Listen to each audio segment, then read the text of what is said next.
Hey guys, welcome back. Tisha here, back for another Sister Wives season 11 review.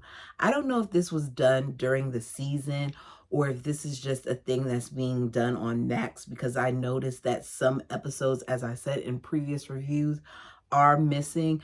But if this was really the final episode for the season, then the Brown family was really like struggling, in my opinion.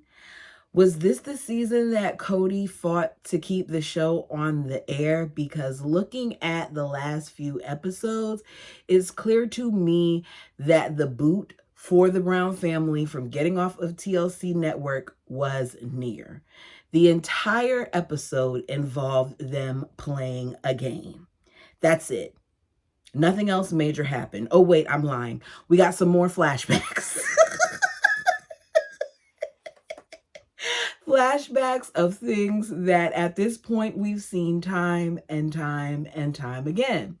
So, despite the many people that are a part of this family, because of how much they have managed to keep hidden, all we're getting at this point is the newlywed game, where the sister wives can't even be honest about the characteristics that they love about their man. And to me, that is proof that the children have taken more time to be honest and transparent about their relationships, as well as getting to know one another, than their parents. So let's begin with the episode. I'm going to try to make this as lively as I can, given that to me it was boring. There were parts where I did smile and chuckle, but I didn't feel like they needed to take up a whole episode with this. The family is sitting down having dinner with the older kids, and you hear Maddie say that the biggest thing that she's working on is listening to listen and not listening to respond. That right there is one of the biggest things that I took out of premarital counseling. Notice I said took, because clearly clearly the marriage didn't happen. But it makes a major difference when you have someone listening you, to understand your thoughts and what you're saying, rather than having someone that's just listening so that they can interject and then try to place their opinions on you, which is something that happens a lot in this family, especially with the dynamic between the adults. Cody let us know that Madison used to push the what if threshold. So there was some game where she'd be like, what if this and what if that and what if that? And Maddie says, yeah, I did, but it looks like one of my what if questions came true, because I said, what if I marry a big bald-headed tattoo guy? And well, she didn't say bald-headed. She said bald bearded. Sorry, Caleb. Tattoo guy. Cody said his whole thing was, remember what I said, Madison, as long as he treated you right, then I was okay with it. When I was watching it, wanted to know what Maddie meant by big, because I didn't feel like Caleb was tall. But then I looked it up, and according to what I looked up, Caleb Brush is 6'1". And I was surprised by that, because Caleb doesn't look that tall to me. So coming from someone that is 5'2", that's what I claim. My child will tell you I'm 5'1.5", but I feel like I'm 5'2.5", so that's what I'm going to claim. Coming from someone, coming from someone who may be in denial and who is 5'2", 6'1" is tall. Caleb says he loves his wife and she loves playing the what if game. Christine then randomly decides that they should do a game. I do not feel like this was as random as it appeared, but we're going to go with it because that's what they're presenting. Cody claims that he's excited about this game because they're going to kick the kids' butts. Robin suggests that they do it by person, which makes no actual sense to me if you're doing something as a couple, but they kind of settled with like a couple person thing. Christine lets us know that she's going to be screwed with them doing it by couple because she's a mystery to Cody and he knows nothing about her either. It was supposed to be a joke. I chuckled when she said it, but it actually is the truth. Cody says, "Wait, baby, you're a mystery. Keeps turning me on." And she's fanning herself and they're all like, "Woo!" And I'm laughing. Not because it's cute or anything, but it just sounds so unbelievable, especially now knowing what we know. Janelle then gets a call from Garrison and she immediately lights up. Continue to rest, Garrison.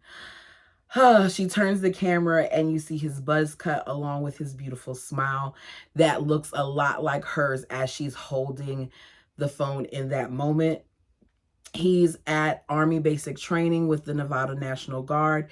He doesn't get to call home often, so when he does, he has to jump on it. As he's talking, he accidentally curses. He tells the family that he's going to have to work on his language and that the only time that he seems to calm it down and change it is when he goes to church. They're laughing, and while I was watching it, I started crying because seeing him in that moment and thinking back to the way that recently they did a memorial for him, it's surreal. And it's got to be hard for the family to look back at these type of episodes. And I don't know if they've done that. There's good and bad from being on television. They can go back and look at some of his good moments because Garrison was really funny. He was very intelligent. And he just seemed to be, even though he had his little, things here and there, I feel like overall he was just a good kid that called his parents out on some things. He's been gone for 4 months and he'll be home in 2 weeks. Janelle lets us know that Garrison was her proverbial, her words, middle child, and he struggled at various points. I feel like it was so much more than that. They say that since being away, he's changed and that his tone has changed. And I think that Garrison always loved his family. I think that Garrison just saw through the crap and saw what they were trying to feed us, and that the time away from his family gave him the focus that he needed, the reset that he needed, and he was able to really put himself first for once, because I think with so many kids, you get overlooked, especially if you're not the youngest and you're not the oldest. There's a lot of times where the attention isn't going to be on you. You got Logan, who is this older brother who's parentified, who does all these things. Then you have Hunter, who's into sports and all these other things and gets a lot of attention from that. So you fall kind of by, the wayside. Maddie, oldest girl, the assertive one, the one who's more out there, the one who's more vocal, like his shadow, was kind of off to the side. His light may have seemed dim to them at times, but I feel like Garrison being away allowed him to experience what it felt like to be his own person. Sorry that I'm rambling. I just want to make sure that I'm giving Garrison, even though he's no longer here, the respect that's due, because it did take a lot for him to decide to go into the service. And knowing what we know now, it just makes me look at him more closely, especially when they talk about him. The family, they talk about how he's changed, as I said. Bottom line is, Janelle is extremely proud of her son. She's like, I see these people yelling at him, and we saw him at the halfway point, and he just makes me proud. Knowing that he's serving our country, knowing that he's growing the way that he's growing and he's succeeding makes me proud. The family gets busy rearranging Christine's living room to an appropriate game show set.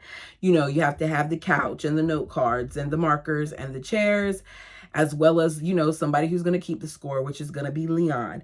Caleb and Tony look at each other and kind of give each other a pep talk, while Leon and Aspen get straight to business, stating the rules.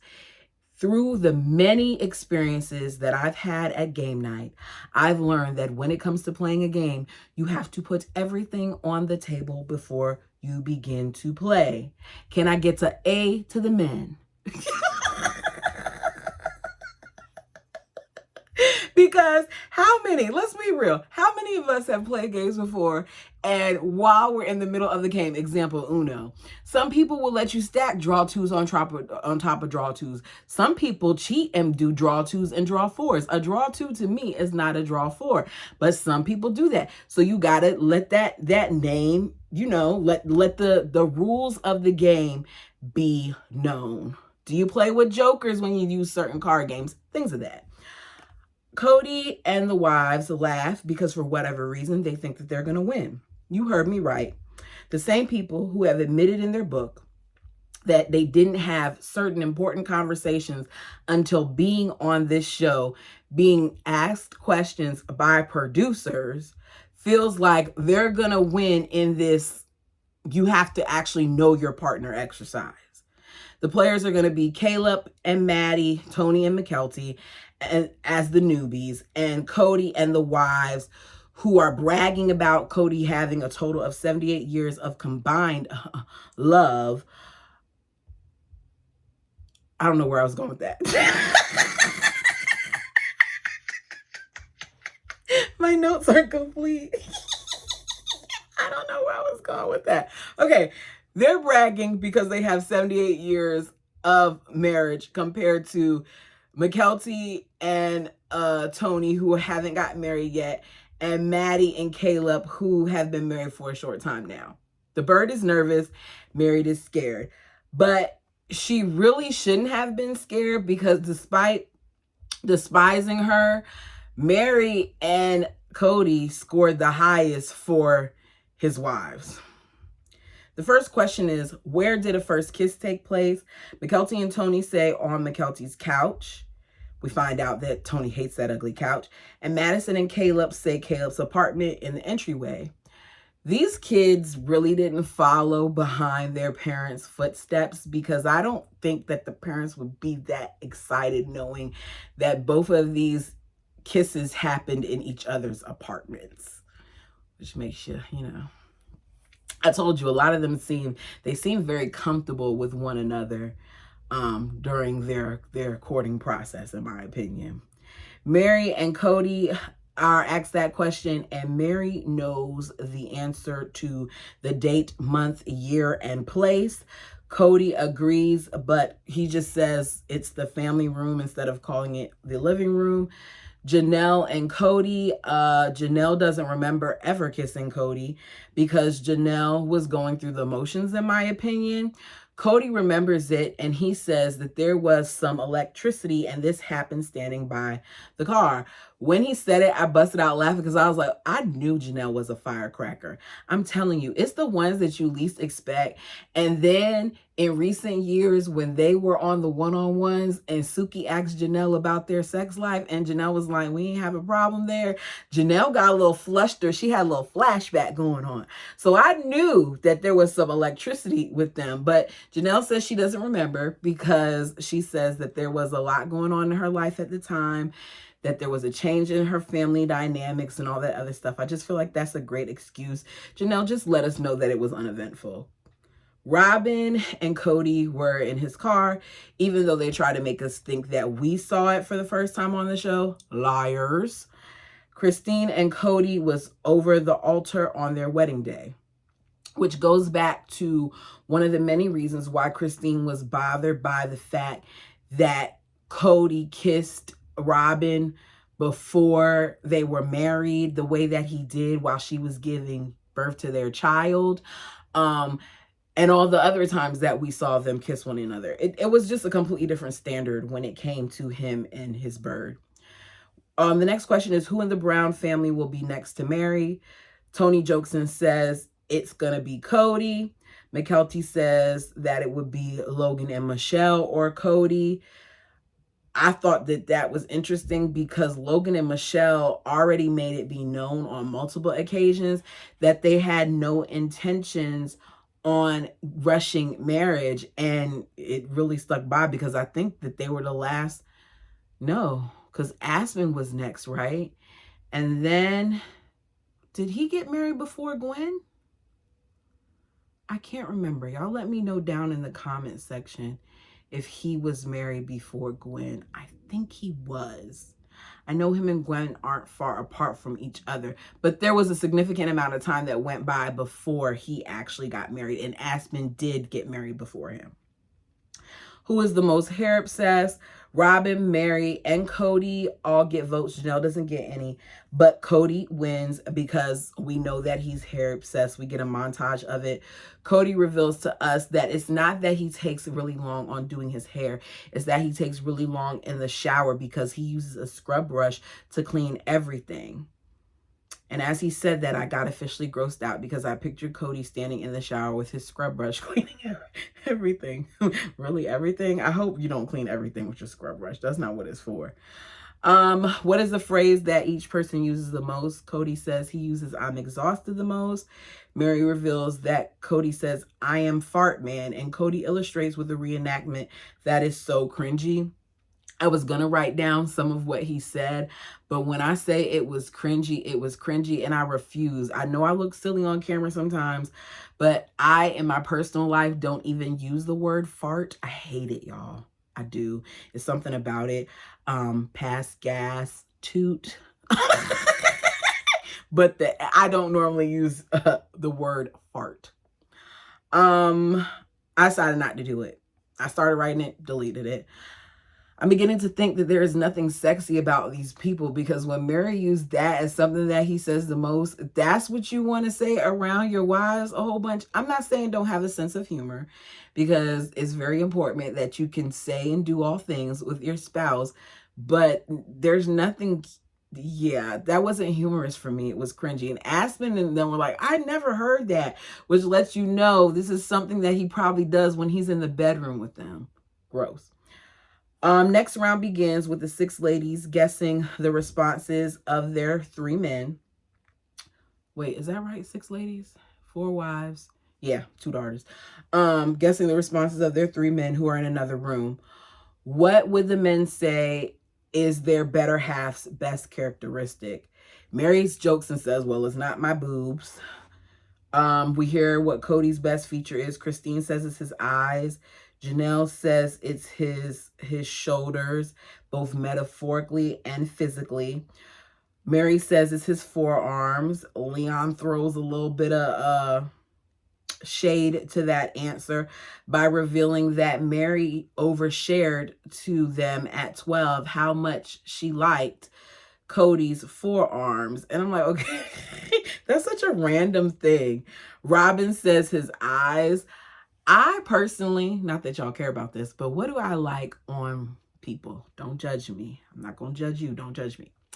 My favorite characteristic on a man is, well, I can't say what's my favorite because I guess it would vary per man, really. But I like noses. I don't know what my obsession is with noses, but I really didn't realize it until my mother kind of pointed out to me. My ex and my son's father have the same nose. That's the weirdest thing ever. I'm revealing too much, but I like noses and I like smiles. Those are my 2. I think the smile makes me seem normal. The nose may make me seem a little awkward. If you want to share yours to liven up this boring episode, feel free to do it down below. We hear that Madison likes Caleb's bum. What do the men like to do when they're alone with their wives? As soon as they asked that question, I was like, this is not going to go well, because these people are so cringy about like the littlest thing. They don't want to talk about intimacy. Who knew that this would be such a thought-provoking question? Because none of the ladies wanted to offend the other. If I can't say that I like to kiss my man or do adult things with him, I don't understand how, me being a married woman, how that is healthy. Yes, you all may not reveal certain things because of how religious you're supposed to be, but I don't feel like you all were really that religious at this point.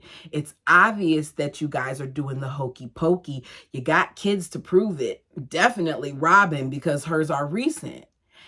Madison says what Caleb likes most is practice making babies, and she underlines the practice. Christine says, I love how you put that, and they're laughing about it. I don't remember what the lady said, because they kind of glossed over it so much, but it probably was something plain. If you remember, put it down below. What are the pet names that the women call their men? Christine says wonderful man. Janelle says sweetheart, and she does call him sweetheart. I remember that a lot.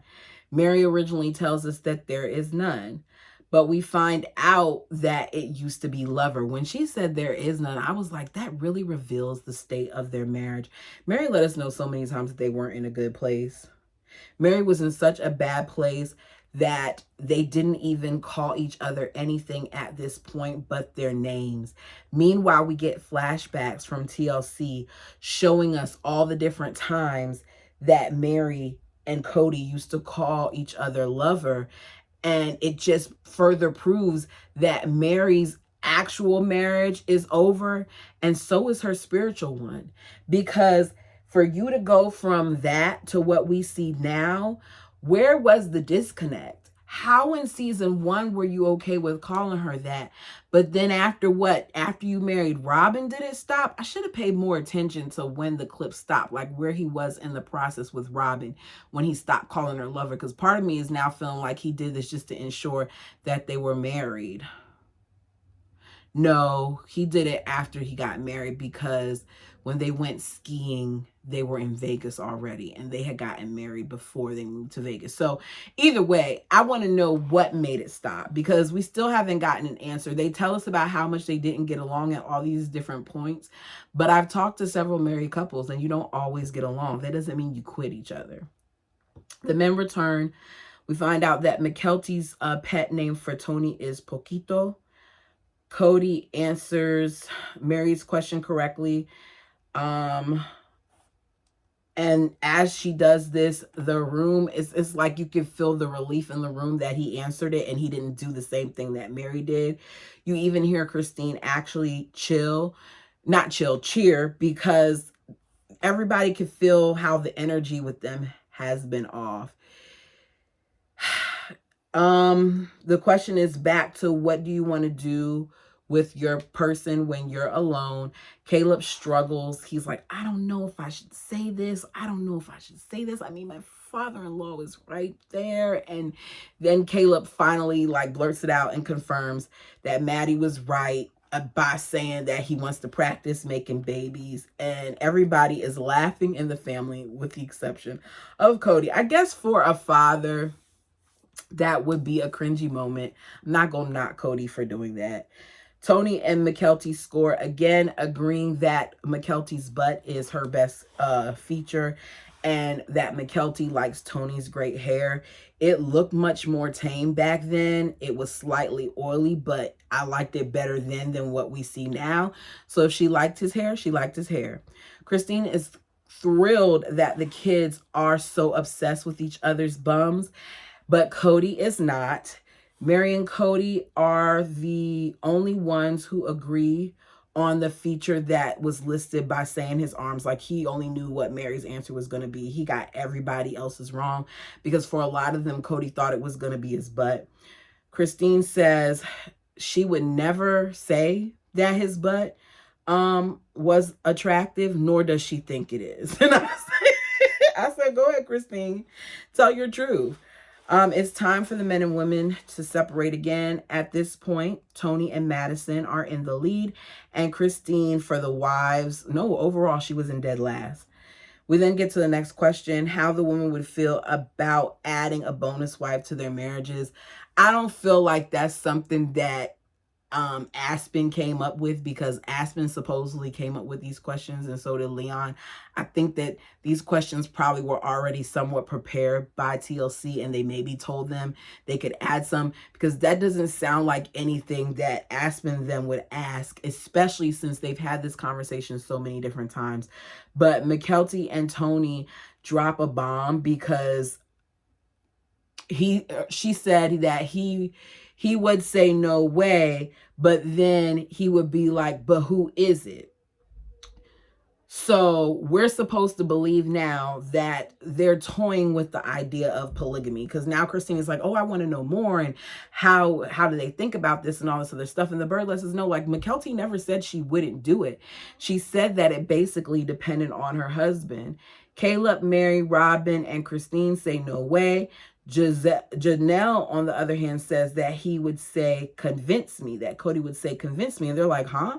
And she says, well, I might consider it because Cody has said no way before. He said no way before Robin. And, now Robin is in our family and she's added so much to the family. And I'm like, goodness gracious, Janelle was really drinking the bird's Kool-Aid. Like, she was really sold on the idea of the bird. What made her change her mind and what made her see the light? Cody says no. They then have a conversation about the movies. When's the last time that they cried at a movie? Titanic is apparently a tearjerker amongst the ladies because Cody claims to have held several women to it, including his mom. We find out that the most recent movie to make Christine cry was Frozen because of the Let It Go song. And she said that it made her cry because she thought about, their marriages and how now she's able to let it go and to be out there. They're asked questions about who's the best driver. All the men feel that they are the best at driving. Mary says that Cody says he's the best. He's going to say he's the best.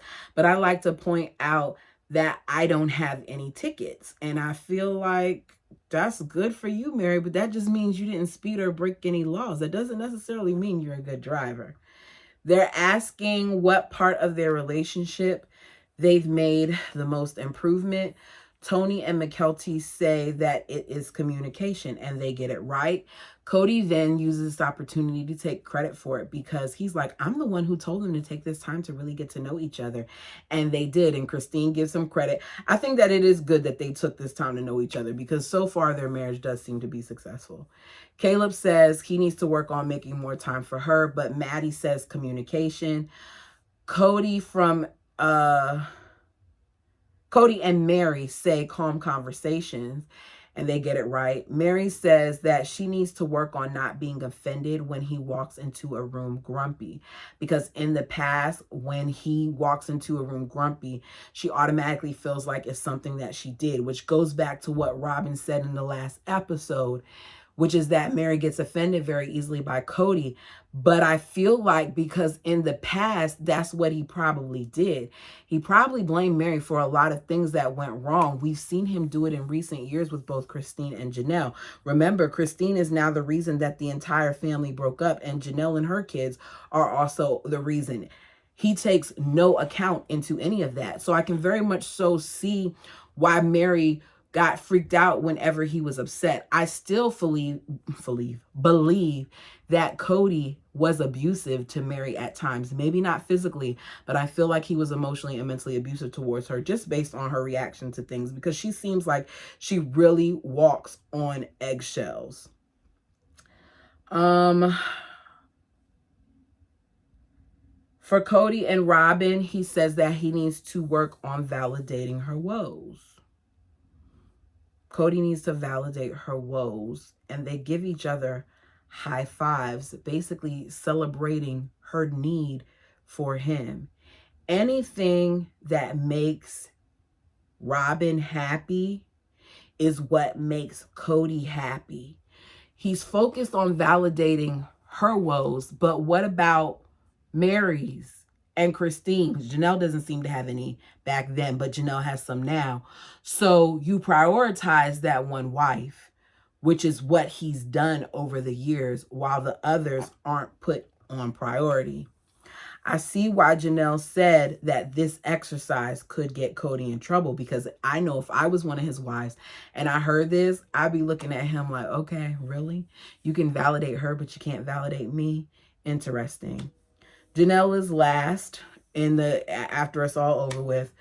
Robin is third with Cody, Christine is second, and Mary is first. So even though he's having the most problems with Mary, him and Mary know each other the most, which you would think would be the case since they were married the longest, but the kids knew each other well, and they've been together for the shortest time. We then see Madison and Tony battle it out for the win. Madison ends up winning, and that's the end of it and the show. And the parents are happy that the newlyweds are really knowing each other and seem to be more knowledgeable about one another than they are. But it just made me think, you know how those early days are? You ask each other a whole bunch of questions. You stay up late talking on the phone or go out a whole bunch, obsessing over everything the other person says. You're just floating around in this I care so much about you bubble. And I was hoping they would win. But I'm not surprised at all by Cody and his wives' loss. Y'all, I'm sorry for the way that this episode was. I still wanted to make sure that I reviewed it. Let me know your thoughts down below. Were you shocked that the kids did better than their parents? That's the first question that I want to know. And secondly, what feature... That's such a weird question. What physical feature do you like best about your mate? Keep it keep it PG, okay? I don't want to see no X-rated.